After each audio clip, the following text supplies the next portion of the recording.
Google pay, phone pay వాడుతున్న యూజర్లకు shock. April 1 నుంచి వచ్చే కొత్త రూల్స్ తో కొంతమంది users Google pay, phone pay చెల్లింపులు చేయలేరు. ఎన్పీసీఐ తీసుకున్న నిర్ణయంతో వారి అకౌంట్ ఆగిపోనుంది.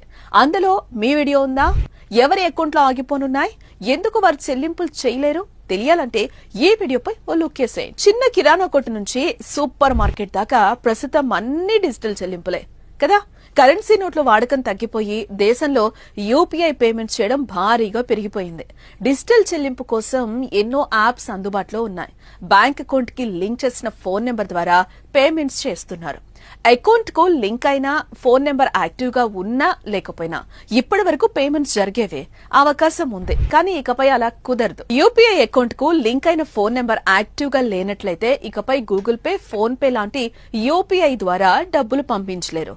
అలాంటి ఫోన్ నెంబర్లకు బ్యాంక్ ఖాతా నుంచే కాకుండా యూపీఐ పేమెంట్ గేట్వే నుంచి తొలగిస్తున్నట్లు సమాచారం.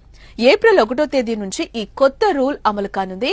ఈ మేరకు ఎన్పీసీఐ ప్రకటన కూడా జారీ చేసింది. ప్రస్తుతం సైబర్ క్రైమ్లు భారీగా జరుగుతున్నాయి. సైబర్ నేరగాళ్లు కొత్త పంథాలను ఎంచుకుని అకౌంట్ల నుంచి డబ్బులు లాగిస్తున్నారు. ప్రధానంగా యూపీఐ యాప్లను ఉపయోగించుకుని మోసాలకు తెరలేపుతున్నారు. ఈ క్రమంలోనే ఎన్పీసీఐ ఈ నిర్ణయం తీసుకుంది. ఉపయోగంలో లేని ఫోన్ నెంబర్స్ ఉపయోగించుకుని యూపీఐ బ్యాంకింగ్ వ్యవస్థల్లో మోసాలకు తెరపడే అవకాశం ఉందనే ఉద్దేశంతో ముందు జాగ్రత్తలు తీసుకుంటోంది. ఏప్రిల్ 1 నుంచి ఈ కొత్త రూల్ అమలుకు సిద్దం కావడంతో ఇప్పుడు వినియోగదారులు మేల్కోవాలి. యూపీఐ అకౌంట్, బ్యాంక్ అకౌంట్ కు లింక్ ఉన్న మీ ఫోన్ నెంబర్ యాక్టివ్ లేకపోతే దానిని వినియోగంలోకి తెచ్చుకోవాలి. లేదా యూపీఐ లావాదేవీలు సవ్యంగా సాగాలంటే తప్పనిసరిగా యాక్టివ్ గా ఉన్న మొబైల్ నెంబర్స్ ను మాత్రమే లింక్ చేయాలి. మీ బ్యాంక్ ఖాతాకు లింక్ చేయబడిన మొబైల్ నెంబర్ యాక్టివ్ గా ఉందా లేదా తెలుసుకోవడం కోసం తప్పనిసరిగా చెక్ చేసుకోవాలి.